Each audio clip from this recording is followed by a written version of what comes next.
Haya, kwa mara nyingine tena, kwa wale waganga wenzangu, natoa tu nasaa kwamba tuwe waaminifu. Unapoaminiwa na wananchi, tuwe waaminifu. Kwanza, ramli chonganishi hazifai, na hata Mwenyezi Mungu kakataza ugombanishi. Mtu haelewani na ndugu zake kwa sababu ya ugombanishi. Mtu haelewani na wazazi wake kwa sababu ya ugombanishi. Ramli hizi, na ndio maana hata serikali inakataza. Serikali ina mkono mrefu na serikali inaona mbali. Kwa nini mtu kitu sio mahali pake, hapo mtu unamwambia mgonjwa au mteja wako?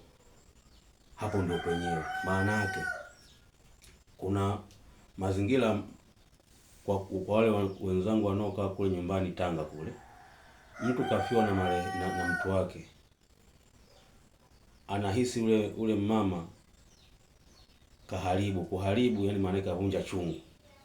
Anaenda kwa yule mganga, akifika, kwa sababu yeye ana wasiwasi kwamba labda kavunja nini chungu. Akifika pale, hata kama hajaharibu hivyo anavyotaka yeye, anamwambia kwamba bwana, hapa ni kweli kavunja chungu, kwa hiyo nyinyi mtakufa wote ukoo mzima. Hasa taharuki inasababisha hata maiti kumzika anachelewa, maiti kumfanyia zile haki zake za kumfanyia ili azikwe hamna, kwa sababu watu wakuzunguka kutafuta makondoo, kutafuta sijui nini. Huo ni ushirikina ambao hautakiwi na haufai, hata Mwenyezi Mungu hapendi.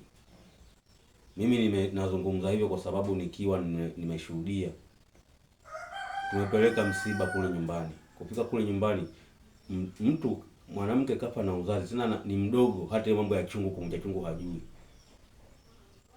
Lakini kufika pale kafanywa vikorokoro vingi, kwa sababu wale ukifika pale lazima ukaguliwe. Imekwaje? Wanaanza kumuita mganga wao sasa, ambao wanaomwamini. Na ni huyo kwa wanaomwamini. Kufika pale, huyu bwana kweli kavunja. Bila kutumia akili, huyo mganga anazungumza kwamba kavunja chungu. Matokeo yake sasa maiti badala kuzikwa, lengo la msingi, matokeo yake sasa kwanza kuzungushana hivi na hivi. Mtoto mdogo tena kafa kwa uzazi huko Dar es Salaam. Tumempeleka kule, na hata mambo ya chungu hayajui.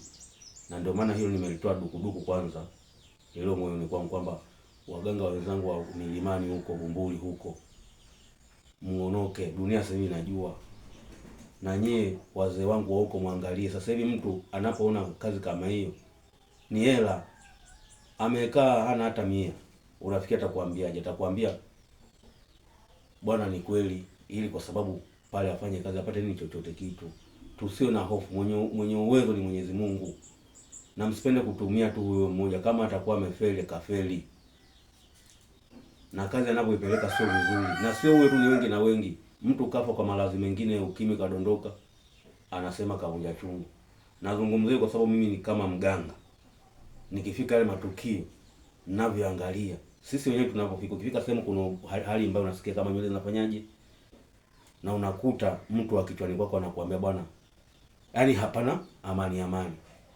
Lakini leo hii hapa unakuta pale mazingira kile unapoambiwa vile sio. Mbona tuacheni ulaghai, tuacheni kuwarubuni wananchi kwa hilo. Mimi kwa leo hii nimetoa hilo hapo kwa sababu ni angalizo.